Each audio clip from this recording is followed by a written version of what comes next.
राधा वल्लभ श्री हित हरिवंश। कैसे हो गुरु भाइयों गुरु बहनों। मेरे पास इतने सारे मैसेज आ रहे थे जो मैंने अपने श्री जी का निकुंज दिखाया था। लोग इतने ज़्यादा प्रसन्न हो रहे थे कि उनकी प्रसन्नता को देखकर मुझे बहुत प्रसन्नता हो रही थी। और वो मुझसे बस एक ही बात पूछ रहे थे कि ये निकुंज की कोई ऐसी वीडियो हो जब ये आपने बनवाया हो, उस समय का कोई वीडियो हो तो प्लीज़ ज़रूर शेयर कीजिएगा, क्योंकि उनको भी अपने घर में निकुंज बनवाना है। तो मैं वो वीडियो अब इस वीडियो के माध्यम से उनको दिखाने वाला हूँ कि मैंने अपने घर का जो निकुंज श्री जी का बनवाया था वो कैसे बना था। वो वीडियो में आज आपको पूरी जानकारी मिल जाएगी। और हाँ, ये हमारा बहुत बड़ा दुर्भाग्य है कि लोग 3 घंटे की पिक्चर तो पूरी देख लेते हैं, लेकिन अगर हम कोई वीडियो श्री जी की डाल दें तो आदमी उसको 10 मिनट की वीडियो को देखने में भी सोचता है और वीडियो को स्किप कर देता है। चलो कोई नहीं, ये तो श्री जी का विधान है। लेकिन हाँ, इतना जरूर कहूँगा कि अगर आप श्री जी की वीडियो देखेंगे तो आपका घर भी निकुंज बन जाएगा, आपके घर में भी श्री जी आ जाएंगी। चलो वीडियो को स्टार्ट करते हैं और आपको दिखाते हैं कि कैसे हमने अपनी घर श्री जी का निकुंज बनवाया था। ठीक है, बहुत ही प्यारा निकुंज बनवाया था और दिखाते हैं आपको दोबारा से। राधे राधे। और ये हमारे घर पे देखो कारपेंटर काम कर रहे हैं। जब हमने श्री जी का निकुंज बनाने की सोचा था तो हम लोगों को बिल्कुल भी उम्मीद नहीं हो रही थी कि हमारे घर में इतना सुंदर निकुंज बन जाएगा। आप यकीन मानिएगा कि मैं और मेरी श्रीमती और मेरे बच्चे, हम लोग ये सोच रहे थे कि हमको श्री जी का निकुंज कैसा बनवाना चाहिए। श्री जी ने खुद ही अपने आप ही बनवाती चले गई, अपने आप ही चीज़ें होती चले गई और अपने आप ही सुंदरता आती चले गई। हम लोग तो खुद चक्कर में पड़ गए कि मतलब हमको विश्वास ही नहीं हो रहा था कि मतलब इतना सुंदर निकुंज हमारा बन सकता है श्री जी की कृपा से। तो देखो ये पूरा फ्रेम है स्टील का। ऐसे बहुत सी हमारी सखियाँ बोल रही थी कि आप स्टील के फ्रेम के संग दिखाइए। हमने कारपेंटर को दिखाया था, वो समझ नहीं पा रहा था कोई क्लियर वीडियो। देखो इसमें पूरा स्टील का फ्रेम कैसे बना हुआ है और कैसे इसमें वो फर्नीचर बन के फिट हुआ है, वो सारी चीज़ें आपको इस वीडियो में दिखाई दे रही होंगी। आप देख लीजिए कारपेंटर इसमें कैसे काम कर रहे हैं, कैसे उन्होंने निकुंज को बनाया है।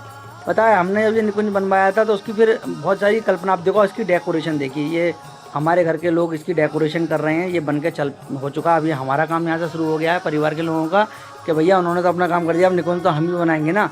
तो अब हमारी मैडम बच्चे सब लग गए हैं श्री। अब ये देखो राधा वल्लभ श्री हरिवंश जी हमारी मैडम ने अपने हाथ से बनाया था, वो भी महाराज जी से दीक्षित हैं, तो उन्होंने बनाया कि मैं ऐसे बनाऊंगी। ये उस समय की वीडियो है जब निकुंज हम तैयार कर रहे थे।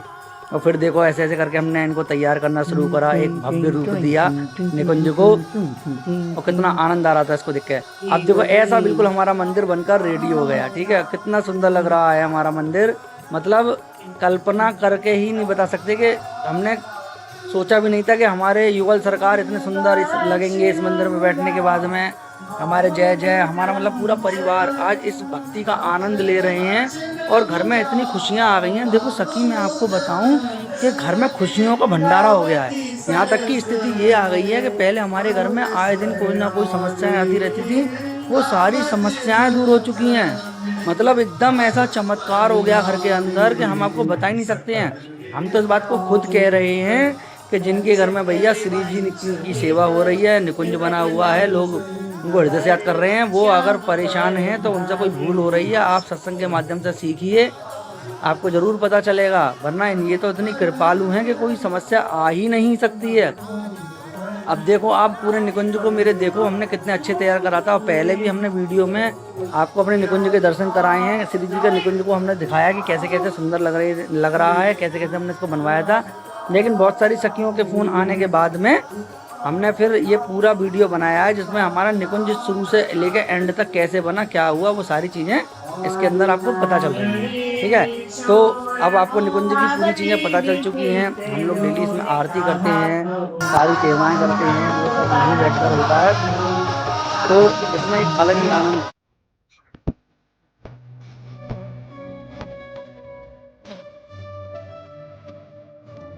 हवा हमारी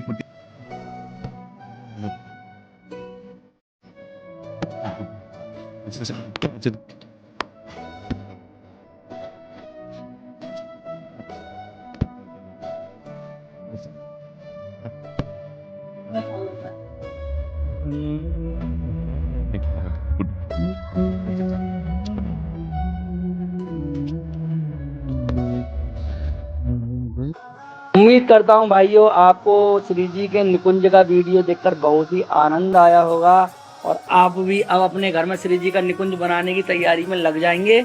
और मैं श्री जी से प्रार्थना करता हूँ कि सभी हरिवंशियों के घर में इतनी सारी खुशियाँ भर दो, इतनी सारी खुशियाँ भर दो कि वो कभी भी अपने पद, जिस पद पे वो चल रहे हैं, पग पे चल रहे हैं, वो पग से कभी भी भटके ना और वो आपके निकुंज तक पहुंच जाएं। और वो अपने सदगुरुदेव भगवान के प्रति जो आस्था लेके बैठे हैं, वो आस्था कभी भी उनकी खराब ना हो, हमेशा बनी रहे, ऐसा उन पर आशीर्वाद बना के रखना मेरी श्री जी। मैं सभी से ये बोलना चाहता हूँ कि आप सत्संग निरंतर सुनते रहिएगा महाराज जी के।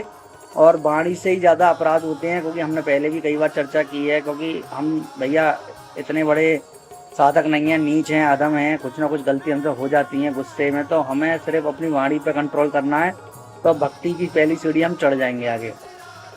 अब रही बात निकुंज की, तो देखो भैया, निकुंज बनाने के लिए बहुत से लोग बोलते हैं कि इतना मेरे में सामर्थ्य नहीं है, इतने मेरे पास अर्थ नहीं है। तो मैं आपको बता दूं कि जिस दिन आपके हृदय से आवाज़ निकली, ये मैं अपना खुद का एक्सपीरियंस बता रहा हूँ, कुछ कहीं से सुन के नहीं बता रहा हूँ, जिस दिन आपके हृदय से आवाज़ निकली और आपकी भक्ति में अनन्यता पैदा हो गई, उस दिन केवल मुंह से निकलने की देर है, कहीं ना कहीं से ऐसी व्यवस्था हो जाएगी कि तुम्हारा घर में निकुंज बन जाएगा। और ये बात सच है। और कुछ भाई ऐसे होंगे जिनके संग ऐसा होता भी होगा, वो कमेंट्स में बताइएगा, ठीक है। ऐसा नहीं है कि मतलब मेरे साथ ही ऐसा होता है, ये बहुत सारे लोग हैं जीवन के अंदर है जिनके संग ऐसी चीज़ें होती हैं। इसलिए अपने मन में ये मत निकालो कि भाई मेरे पास मकान नहीं है, तो मेरे पास किराए का मकान है, मैं निकुंज कैसे बनाऊंगा। अरे मकान ये सब, इसके सबके मालिक तो वो खुद ही हैं, उनको कुछ सोचना थोड़ी ना, किसी से परमिशन थोड़ी ना लेनी है, वो जब चाहेंगे तुम्हारे को निहाल कर देंगे। वो तो भैया अपरम शक्तिशाली हैं, मतलब उनके बारे में, वो तो भैया बहुत शक्तिशाली हैं, तो उनके बारे में कहना तो बहुत मुश्किल है। लेकिन मैं इतना कहूँगा कि अगर आपकी आस्था है श्री जी के प्रति, तो आप हृदय से मांगिएगा, आपका काम पूरा हो जाएगा, आपके घर में निकुंज भी बन जाएगा और सारी चीज़ें होनी शुरू हो जाएंगी, खुशियाँ भी आ जाएंगी। बस क्या है कि मैं एक बात कहूँगा, ये मैं अपने पर्सनल बता रहा हूँ, मतलब मैं किसी सत्संग के माध्यम से नहीं बता रहा हूँ, कि देखो राधा नाम जपो, राधा वल्लभ श्री हरिवंश नाम जपो, या राम राम जपो, या जय श्री राम जपो, कोई भी मतलब नाम जपो आप, केवल रटने से मुझे नहीं लगता कि केवल मतलब रटन विद्या करने से मतलब हम कहीं आगे मार्ग में आगे बढ़ पाएंगे। क्योंकि देखो, जब तक हम ध्यान नहीं लगाएंगे, प्रभु को एकाग्र नहीं करेंगे अपने दिमाग को, और प्रभु को याद नहीं करेंगे, तब तक वो हमारी आवाज़ हमारे अंदर ही रह जाएगी, हमारे अंदर से निकल के प्रभु तक नहीं जा पाएगी, ठीक है। तो अब चीख के तो पहुँचा नहीं सकते हैं, ठीक है, हम अपने चेतना के द्वारा, चेतन बुद्धि के द्वारा ही मतलब उसको जागृत करके वहाँ तक पहुँचा सकते हैं। अगर हम राधा नाम को बिल्कुल एकांत में कर रहे हैं, प्रयास कीजिए कि सुबह का समय, ब्रह्म मुहूर्त का समय इतना अच्छा होता है, ना कोई टेंशन, घर में बच्चे सो रहे हैं, अगर घर में सब बड़े बुजुर्ग सो रहे हैं, एकदम शांति का माहौल, छत पे जाइए, अपना आसन बिछाइए, एकदम ठंडी हवा, ठीक है, और वहाँ पे जोर जोर से देखो, योगा की तरीके से भी हम लोग इसको कर सकते हैं। अगर हम चाहें तो बहुत कुछ कर सकते हैं। अगर आप जैसे मान लो सुबह प्रातः 5 बजे करीब, 6 बजे करीब छत पर चले गए, ठीक है, तो आपको क्या करना है, आइयो देखो, जब हमारा शरीर स्वस्थ है तभी तो हम भगवान को पा पाएंगे, शरीर स्वस्थ नहीं है तो हम भगवान कैसे पालेंगे। तो आपको क्या करना है, कपालभाति, अयोम विलोम, जैसे अयोम विलोम ना, लंबी सांस ले रहे हो ना, तो इसमें राधा लेते हुए आपको ऊपर जाना है, फिर राधा बोलते हुए नीचे आना, फिर ऐसी दूसरी साइड से आंख बंद करो, दिमाग में राधा होना चाहिए, राधा ऊपर की तरफ चढ़ रहा है, फिर राधा से। इससे क्या होगा कि आपका योग भी हो जाएगा और भगवान का चिंतन भी हो जाएगा। और इस योग अवस्था में अगर चिंतन होता है तो उस समय कोई और संसारिक चीजें दिमाग के अंदर नहीं आती, क्योंकि दिमाग हमारा सांस की तरफ होता है, पूरा ध्यान सांस की तरफ होता है। और सबसे ज्यादा चिंतन इंसान का तभी हो पाता है जब वो ध्यान उसका सांस की तरफ होता है, ठीक है। आप कपालभाति कर रहे हैं, पेट की तरफ ध्यान लगाना, तो राधा राधा राधा बोल के लगाना, तो आपका दिमाग पेट पे केंद्रित हो गया, संसारिक चीजों से दूर हो जाएगा और राधा नाम आपके मुंह से बहुत ही अच्छे से जाएगा। और अभ्यास करते करते एक समय ऐसे आ जाएगा कि आप एक अवस्था में बिना हिले, शुरुआत में 24 मिनट, एक पहर आप बैठ के देखो, बैठना शुरू कर दोगे, फिर वहीं से शुरुआत हो जाएगी। अब आदमी 1 मिनट नहीं बैठ पाता है, वरना मेरी बात का विश्वास नहीं है, आप 1 मिनट छोड़ो, आप केवल एक माला आंख बंद करके एकाग्र करके दिखाओ, देखो आपको आंख खुलने पे मजबूर कर देगी एक माला। तो बंद भी कर ली तो दिमाग फालतू की चीजें तुम्हारे दिमाग में ले आएगी, एकाग्रता नहीं आएगी। इसलिए रटन विद्या तो कुछ नहीं होता है, सुबह के समय अभ्यास करने से होता है। आप अभ्यास कीजिए श्री जी को पाने के लिए, वहाँ से कनेक्शन करने के लिए भैया जरूरी है, ठीक है। और मैं तो उम्मीद यही करता हूँ, मैं तो दुआ भी यही करता हूँ कि श्री जी हम सबको मिल जाए, हम सबको बीच में इतना प्रेम हो जाए, हम सब लोग श्री जी को मनाएं, श्री जी को मतलब श्री जी का निकुंज की तैयारी करें, सारी चीजें करें, ठीक है, और करते भी रहेंगे। लेकिन वीडियो आगे जाए तब ना, हमारे हरिवंशियों तक जाती नहीं है वीडियो, तो कुछ ही लोगों तक पहुंच पाती है, दुर्भाग्य है हमारा ये। चलो कोई बात नहीं है, फिर अगली वीडियो में मिलेंगे। राधा राधे राधे राधे।